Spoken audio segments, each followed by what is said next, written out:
Hallo liebe Zuschauer zum WIRO Sitzsackschnack. Diesmal wieder aus dem WIRO-Hotel hier in Warnemünde auf der Mittelmole mit Blick auf den alten Strom. Heute zu Gast Selom Mawugbe, Center der ROSTOCK Seawolves. Selom, nice to have you here. First time in Warnemünde for you? No, second, third, fourth time. I've been here quite a few times, but so you know this view and that you see the Baltic Sea and Warnemünde. So you're familiar with that? Absolutely, Yeah. but it never gets old. Never gets old. Yeah. How long have you been? How many times have you been here? Quite a few. I've been once with my girlfriend, once alone, a couple times with the team. You know, a few guys to enjoy the beach when it was nice weather. You know, now more so. Now it's a little colder. More so, just walk along the beach or a boardwalk. But yeah. So it's been quite a few months that you're here in Rostock. So talking about the ROSTOCK Seawolves, before coming here, have you heard about them? So before speaking to coach and Jens, no, I hadn't heard of Rostock. I had heard a little bit about the BBL league, but yeah, Rostock was definitely new to me in terms of the city and just learning more about it. Learning more about, or talking more about European basketball, do you have any teammates, former teammates that you are still in contact with from Germany or from the European basketball teams? Yeah, I actually have a lot of players that I know that played in a lot of different teams, throughout Europe. And a lot of them, they move around year to year. They're a lot more older and experienced, so they've been playing for 8+, 10+ years, and so they're very familiar with the BBL, the league, And one of my good friends and former coaches knew of Rostock as well, because he played his whole career in Germany, so he's very familiar. What's with his name? Davon. Dave. Who? Davon. Davon? Yeah. I don't know. Anyway, but I guess that all your friends and close former teammates or contacts, they tell you or told you something about German culture, European culture, how the basketball is over here. So how did you adjust to the game? I'd say the differences are it's a little bit more physical. The rules are slightly different. For example, you can hit the ball after it touches the rim. That was very new to me. Even still, though, I feel like I've seen it very rarely or sparingly. But and it's still something I'm trying to learn to do. Sometimes I'll forget in game. I'm like, oh yeah, I can do that. But also other things like 3-second defensive.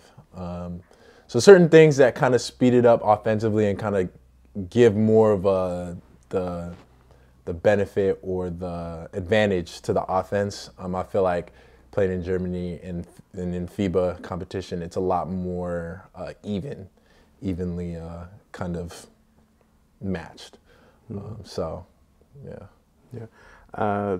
Talking about your career, when did you start playing basketball? What are the clubs you played for? I mean, you've been to college. You had some records in your college career, and then you went to the G League, to the farm league of the NBA, National Basketball Association. So tell us a bit, or the audience a bit more about your career. So I started basketball my high school year, freshman year. So my first year of high school, 4 years there, and kind of towards my junior year, senior year, so my third and fourth year there. I just kept improving, getting better and better. And I started to be recruited, and one of the first schools that offered me, I ended up accepting, was for Azusa Pacific. And it's only an hour and a half away from my hometown where I live. And we played there fairly often in high school. And so they had a lot of time to scout me and evaluate my game and see how it fit. Some things that kind of helped to my benefit were that I kept growing. I went from 6'6", 6'7" to 6'8", 6'9". How old have you been when you grew so fast? It was more so a steady growth. More like 2 inches every year. So, for example, my first year in high school, I was 6'1", and then a steady 2 inches every year. It was never like 4 inches in 1 year type of deal, but more so steady. And so I just kind of kept going, and before long I realized, like, okay, I went from being kind of like, yeah, just generally tall to like very abnormally tall, which helped on the basketball court, obviously. And so went to Azusa Pacific, played there for all 4 years, and you know, was blessed with great coaches that really developed me and kind of put the time in that I needed, as well as obviously me putting in the work to improve. And so they're very similarly, you know, got better and better. Our teams did very well. And you know, my senior year, we did the best we had in quite a while. Although we didn't get to finish because of COVID, at the end of the year, we ranked 6th in the nation. And so that really helped following college to continue playing professionally, and really opened some, you know, different doors up for me, despite the ongoing pandemic and a lot of leagues, you know, not being able to play, and, you know, and a lot of players not, you know, just not getting to play, especially both ones that were already in the market, you know, playing professionally, but also coming from college. I was able to play in the G League. So was selected by Santa Cruz in the G League draft. I don't even remember, like 2nd round. There's only 3 rounds. But that's also close to your hometown, isn't it? Santa Cruz? Like 6 hours. Okay. So for the US, state. it's not a long distance. Yeah. It was 6 hours driving, so Yeah, okay. flight, I could be there in an hour. But and so was able to play with them for about a month and a half, because it was a very abbreviated season and we played in a bubble. But the things I was able to learn during that season and the players I was able to connect with was amazing and super beneficial. And then I decided to come back for another year and play with them again. Some setbacks I kind of had during those years were different injuries and things that kind of limited the time I was able to play on the court. But all in all, like I said, I feel like I was able to make the most of it, and then I also learned a lot from it, a great deal, and got to connect with some great people, both, you know, teammates, coaches, you know, GMs, others in the organization. You know, phenomenal organization. You know, I was glad to be a part of. And so Santa Cruz is the development team of the Golden State Warriors, yeah, right? yeah, Okay. that's correct. Yeah. So we have to we can put it incorrectly. So yeah. So you had contact to Steph Curry and Klay Thompson and Jordan Poole. So JP, we actually played my first year in the bubble together, basically the whole season. And then the following year, I'd say Golden State is one of the few teams that uses their G League team very well, and both teams are very connected. And so often we'd have scrimmages between our teams, and not like them against us, but like we'd mix them and then play each other and things of that nature throughout, you know, various times in the season. And so they're very inviting and warm and very just, I'd say, cohesive, as opposed to being abrasive and thinking they're better than us. You know, they understand that we're all at different parts of our journey, but at the end of the day, we all love playing basketball. We're all there to compete and improve and take advantage of opportunities we're given. And so it was really cool for them to understand that and show love in that way. Because like I said, not all teams and organizations are like that. So it sounds like a family. Yeah, definitely. Yeah, I mean, for sure. We're in the time of Christmas, so what's better than family and spending time with the loved ones? Yeah. You said that, no, but I know you're actually from Ghana. Yes, sir. Can you tell us a bit about your roots? When did you move to the U.S.? Yeah, what are traditional Ghanaian traditions? You still how to say to live currently? I mean, I was in Ghana some years ago for 4 months, so I learned a bit about the culture and always smiling people there everywhere. Definitely very But people. yeah, tell us something about your Ghanaian background. Yeah, so I was actually born in the U.S., but my parents were both born in Ghana, and they emigrated in the 80s, 90s to the U.S. along with a lot of different relatives and close family friends. That way, they kind of have a community in the States as well as back home. And so I lived in Ghana for a year when I was about 6 or 7 years old with my siblings. I have an older brother and a younger sister, and we're separated by 2 years. Where was it in Ghana? Accra. That's where both of my parents the capital, are. Yeah. Okay. That's where both of my parents are born and raised. And so we lived there with relatives, so aunts, uncles, and still have a lot of aunts and uncles, cousins. Thankfully, both of my grandmas are still alive, so I was able to meet them last year. After a lot of time since I'd last been, but yeah, definitely a lot of family still there, and a lot of roots. In terms of traditions, especially for Christmas, it's more so centered around gifts for each other and then food. So my mom would prepare several different dishes, and then we'll eat together. As well as usually the day before Christmas, we'll go to church service together. So those couple, traditions are usually what we, how we spend our Christmas. But I'd say my favorite Ghanaian dish would have to be jollof rice.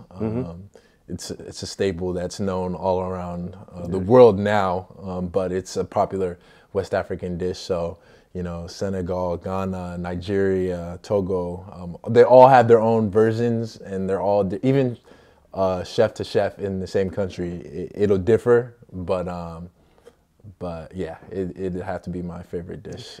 Talking about your basketball game again, how would you describe you as a player? I would definitely describe myself as a defensively oriented player that can also score, especially above the rim, and that both puts my teammates in good positions as well as takes advantage of when they do the same. Yeah, that's definitely how I describe myself as a player. Do you see yourself as a spectacular player because you've been to the top 10 of the German League twice or 3 times this year so far? Is it just your daily job, your daily business? For me, I see daily improvement as a bigger mission. I feel like the player that I am right now is really just scratching the surface. And so every day I'm continually trying to improve myself in different aspects of my game. And so although a lot of those things I may not show or do on the court, I'm still capable of it. Does that make sense? And there's still, once again, things I'm trying to improve. And so I feel like that's what I focus on, and everything else will come and fall, kind of more so fall into place and take care of itself. But at the end of the day, I'm here to help, my team win. And that's, first and foremost, and then everything else that comes is cool and kind of, but definitely secondary to that first goal. So, did you have any role models when you were growing up or learning basketball? Absolutely, Kobe Bryant. Yeah, a big Kobe fan growing up. Hometown team, Lakers. Sure. Grew up loving them, and just his mentality, how he approached the game. He's very methodical and very precise about everything he did and when he did it and how much he did. I think a lot of times he did go a little overboard in terms of his work ethic, which I think is better that than too little. But that's truly something I kind of adopted and brought into my game and my mentality and how I approach not only basketball but life really, because if I feel like working hard is the base level of anything that you do, but after that a lot of great things can happen, and that's where you can truly start to thrive. So he calls it Mamba mentality. That's truly something I try and approach the game with every day. And like I said, not only that, but life. Yeah, so that's almost sounds like a quote that you, or a motivational quote. But do you have, besides that, or from Kobe, a motivational quote that you always put on your mind when you feel, when your day is not it's not so good, when you're not feeling so good? I would probably say chop wood, carry water. It's a book. Oh, I read that. Okay, great one. Yeah, great one. Great book. I definitely recommend you guys to read it. I'm sure it's been translated into many different languages. Bestseller. But at the root of that book is that there are things throughout your day that you can and should and need to do in order to benefit from that later on. It's very similar to you reap what you sow, in that delayed gratification. So, day to day, you're not going to see big changes. You're not going to see major swings. But over the course of time, and this is another one of my favorite quotes, the aggregation of marginal gains, is over time, the work that you put in day to day, every morning, with the consistency that you do it, will add up to something very major and tangible. And that's where you see that growth. That's where you see that change. And that's where you see the benefits of the hard work that you do. And I think, especially in today's day and age, where so many things are available to us when we want it right now, with cell phones and the internet and other technologies that have kind of integrated and, yes, made our lives easier and better, it also makes us lazy in the sense of waiting for what we want and being patient and trusting in that hard work that I think in many ways, not lost, but definitely in a lot of ways forgotten. So that's something I try and remember and keep and hold myself to, even when it gets difficult, because it's definitely not always easy. But yeah. Great final words, but we are not finished yet because I still have some hot seat questions. Okay. You know the game. I mean, 2 words you have to decide. We start: tea or coffee? Tea. Steak or salad? Steak. Cook or order food? Order food. Harry Potter or Lord of the Rings? Harry Potter. Oh, really? Yeah. Wow. You read all of them? I've read every single one and watched the movies. Watch the movies? Yeah. Okay. PS5 or Xbox? I have an Xbox. I don't have a PS5, so I'd have to say Xbox. Okay. Dunk or block shot? Dunk. Burger or pizza? Pizza. What's your favorite on topping? Favorite topping? Pizza? Salami. Salami, like pepperoni? Yeah. I prefer pepperoni actually, but here they only have salami. Pepperoni is different because it's like spicy pepper. Yeah. So they have to. Okay. Early bird or night person? Early bird. Early bird. Guitar or piano? Piano. You play? No, a little bit. I know how to read notes, but I don't know how to play well enough to be able to show. So I'll say no. But. Okay. Finally, I can imagine what you say. What you will answer. Book on Netflix? You said book or Netflix? It really depends on the. Oof. I'll say book. Okay. So you had some recommendations. You gave some recommendations about good books. We will wish you a Merry Christmas. Vielen Dank fürs Zuschauen beim WIRO Sitzsackschnack hier von der Mittelmole im WIRO Hotel. Wir wünschen fröhliche Weihnachten, einen guten Rutsch in das neue Jahr und thank you, Selom. Absolutely. Your final words to the camera, to the fans? Yeah, I appreciate you guys watching. Thank you for having me here, and Merry Christmas. Happy holidays.